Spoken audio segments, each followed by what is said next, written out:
Hello everyone, Catweazle here, welcome to the channel and welcome back to our playthrough of Gloom of Kilforth and the Marquis of Pain, where we're just about to do episode 8. So not aware of any major mess ups from last turn, so let's get straight into the daylight phase.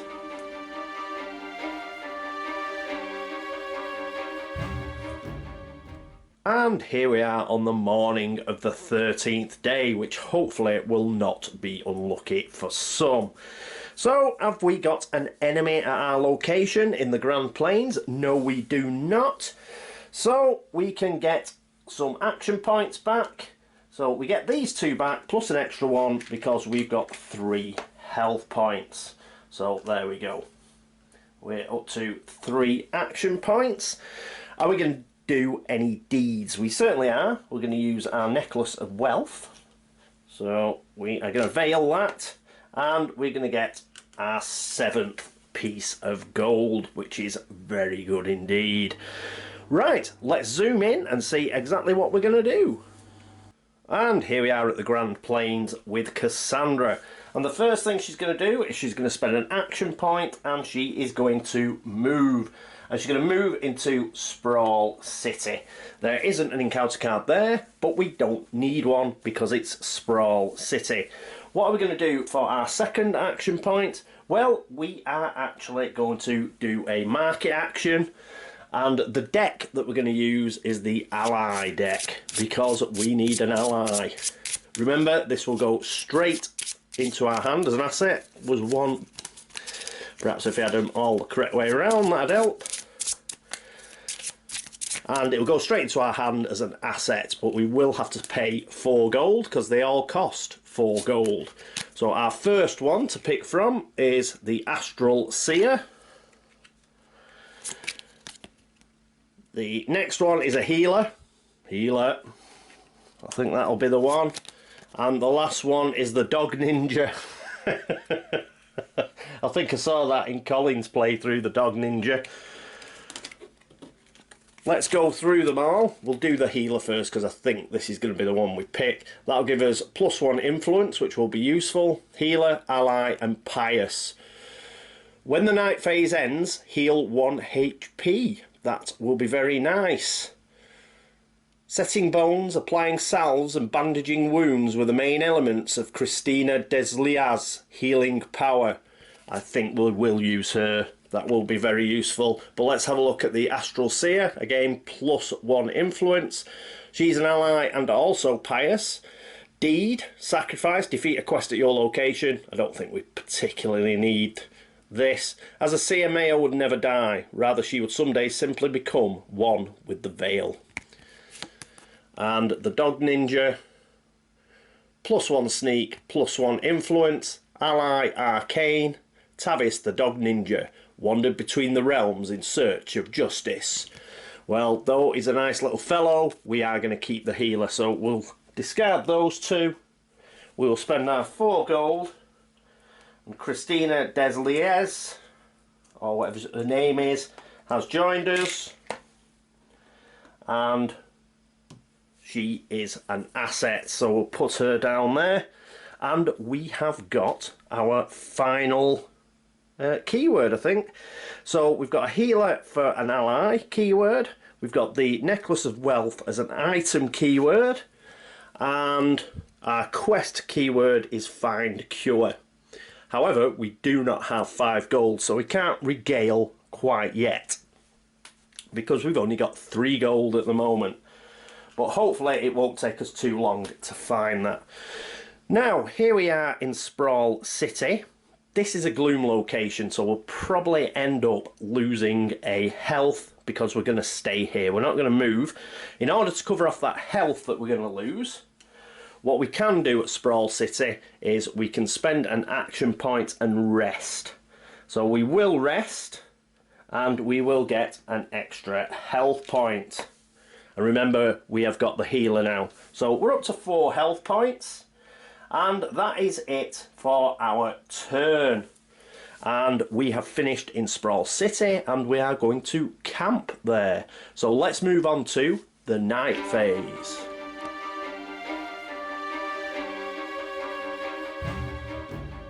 And here we are at the night phase. Are we at a gloom location? Yes, we are. So we lose a health, unfortunately. So we're down to 3.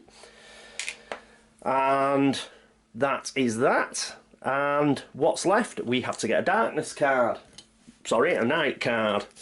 So let's give these a shuffle and see what we get.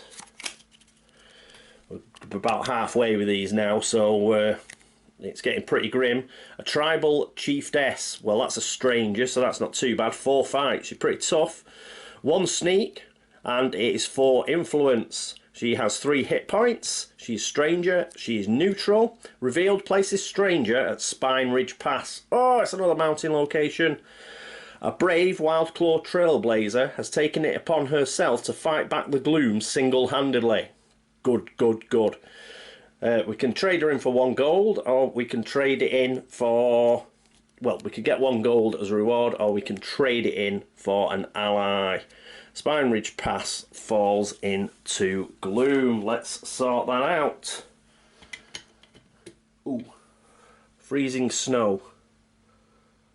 Oh yes, that was the obstacles for quests.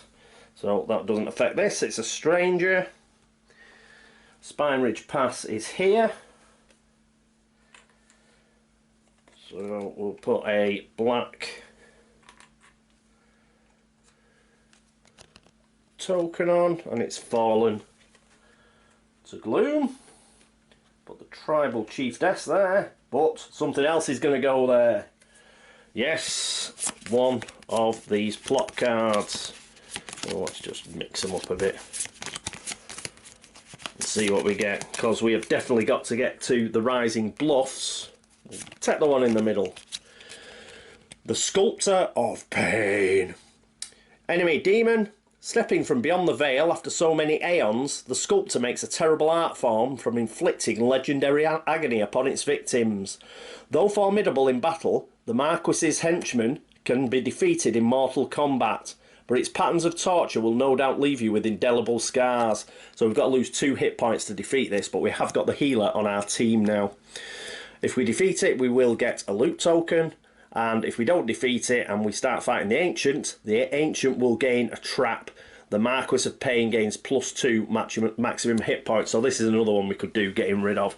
We'll put it straight on top of the Tribal Chiefess, as we will have to get rid of it first. And we will put these back. In fact, I've got that wrong. I'll change this. I did get something wrong last turn. Nick kindly let me know. In fact, we do the encounter first, I believe. So there we go. We do the encounter first, I think. So we'll whiz that round. Hopefully I haven't got that arse upwards, but I think we have to do the encounter first. Right, okay, so there we go. And that is it, I think, for the night phase. There is nothing else to do. No, that is it. So let's move on to the morning of the 14th day and the daylight phase.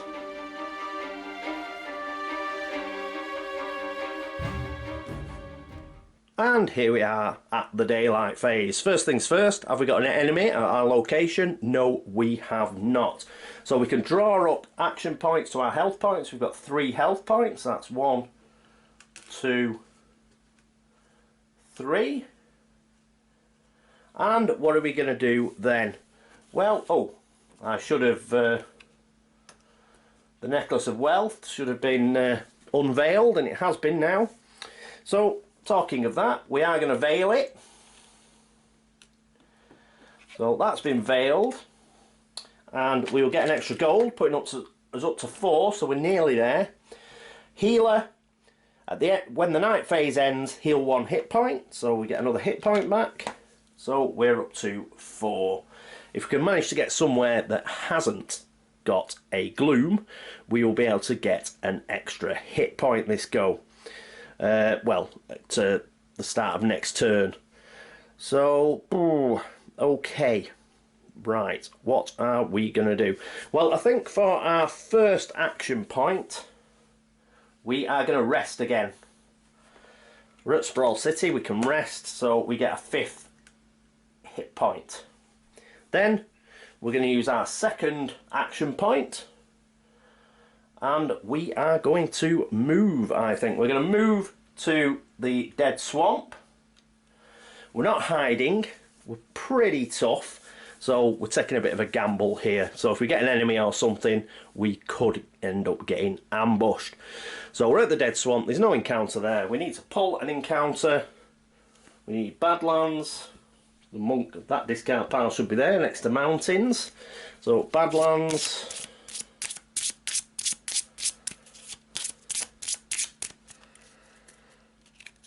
And let's see what we get. Detain prisoner. So, what a lovely piece of artwork. Quest assist Badlands. Oh, it's a quest. We need to put an obstacle here. A dangerous political enemy of the Sprawl has been caught and must be escorted safely back to prison. Dun, dun, dun. So it's a quest, and we need to do a study test. And it's a study test of 3. What's our study? Our study is 3, so I don't think we would be able to do that this turn. We haven't got enough action points left. So we'll put that there. And I don't think we will do that. We will just leave it there. Is there anything else we need to do with it? No, I don't. Oh yes, that was it. We need an obstacle token. So I shall just sort that out.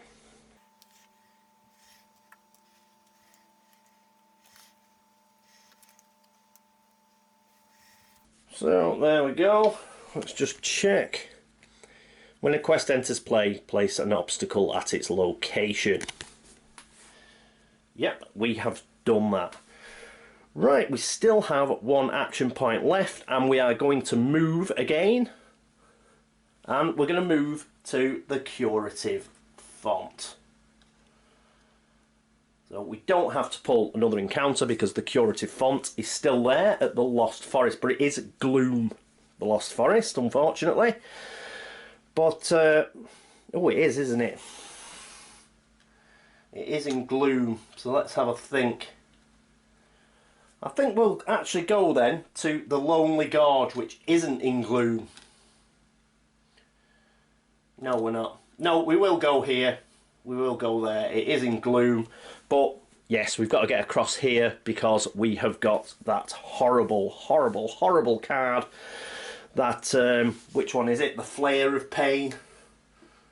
Oh, sorry, the Acolyte of Pain, which we have definitely got to get rid of. That is a nasty one. So we'll head in that direction. We'll just have to put up with the fact that the Lost Forest is in Gloom. Okay, so that is it for the daylight phase. So next up is the night phase.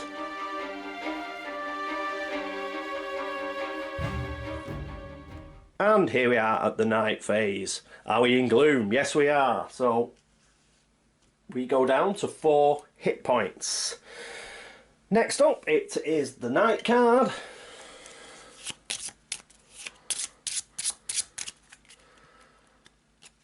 And we get Orc Raiders.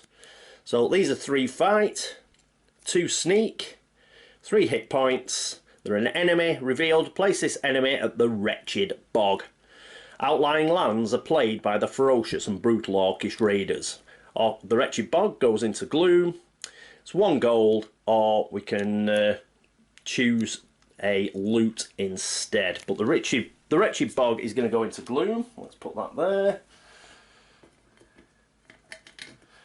Where is the Wretched Bog? That's the Dead Swamp. And it must be around here somewhere. That's the Endless Brackens. Ah, here's the Wretched Bog. It's currently where we have got Thorpe. So Thorpe is being marauded. It's being marauded by Orcish Raiders. So there we go.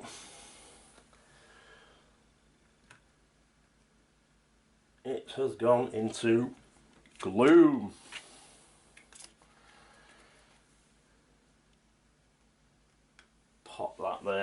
least it's not a quest, so we don't have to put an obstacle token down. Right, end of the night phase.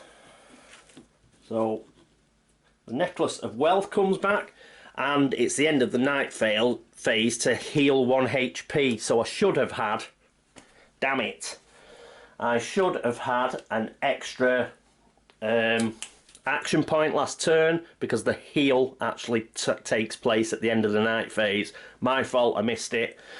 We'll just take that one on the chin. I should have had a sec. So at the end of turn, what was it, 13, night phase, I should have got an extra health point, and then I should have got an action point at the start of turn 14, but I forgot about it. Never mind. Well, as I say, we just have to take that one on the chin. But we have refreshed the Necklace of Wealth. That means if we veil it next turn, we will get our 5th gold. Woo! So that'll be awesome. Right, so that is it for turn 14, and that is it for episode 8. So we're cracking along now. We should be able to finish Saga Chapter 3. Then we'll get Saga Chapter 4 on the other side, and then we're going to have to try and take the fortress, and then we are going to have to try and take out the Marquis of Pain. We've got an Acolyte of Pain to get rid of and a Sculptor of Pain to get rid of. We only have 1 mountain location left to go into Gloom. I think that's the Lonely Gorge up there. Oh no, we must have more than that, because we've got 2 cards left. So we've got the Lonely Gorge and Lava Canyon. They're left to go into Gloom, and they will propagate a plot card. Yes. But they've been quite spread out, so as long as we can get rid of this Acolyte of Pain, that's the one I really want to get rid of. Because that not being able to roll 5s as successes, that's going to be tough. And I think it costs us a couple of action points as well, if I remember right. Let's have a look. Oh no, we've got to sacrifice a spell. Ah, we've got to find a spell from somewhere. Oh, where can I get a spell from? Well, could get a spell from Clanish Rally, but I've gone past it, haven't I, like an idiot. That is my fault. I've made another tactical error there, because I thought it was action points I was sacrificing, and I'd have to go back to the Sprawl City to buy one. Ooh.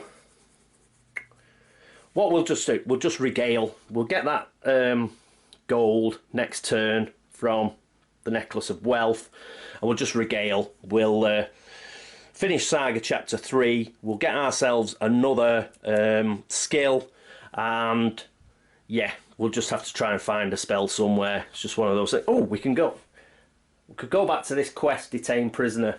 That's a spell. We can get a spell there if we chuck that card in, I think. We'll have to get rid of the obstacle, obviously, but yeah. And we can use the curative font next turn. That will get us quite a few health points back. Mind you, we're up to 5 now. We could get up to 6. Oh, we'll see, we'll see. Yeah, so one major cock-up this turn was I didn't get my health point at the end of turn 13, so we missed out on an action point. But as I say, we'll just take that on the chin. If there's been any other errors, please let me know as normal. I might have done something else wrong as well. Not unknown, is it? Okay, anyway, that is it for episode 8. Thank you so much for watching. Thanks for all the subscriptions. Thanks for all the likes and the dislikes. And thank you for all the help and support. As I say, any errors, let me know. I will try and fix them for next turn. Thanks to everybody who's been across to Board Game Links to view the videos over there. And thank you to everybody who's been to BGG and upvoted the thread, you know, the threads with the videos in, or made a comment. Anybody who's made a comment anywhere, thank you very much for the input. It's fantastic. So that is it for episode 8. I hope you will join me for episode 9. But until then, this is me, Catweazle, signing off. Toodaloo.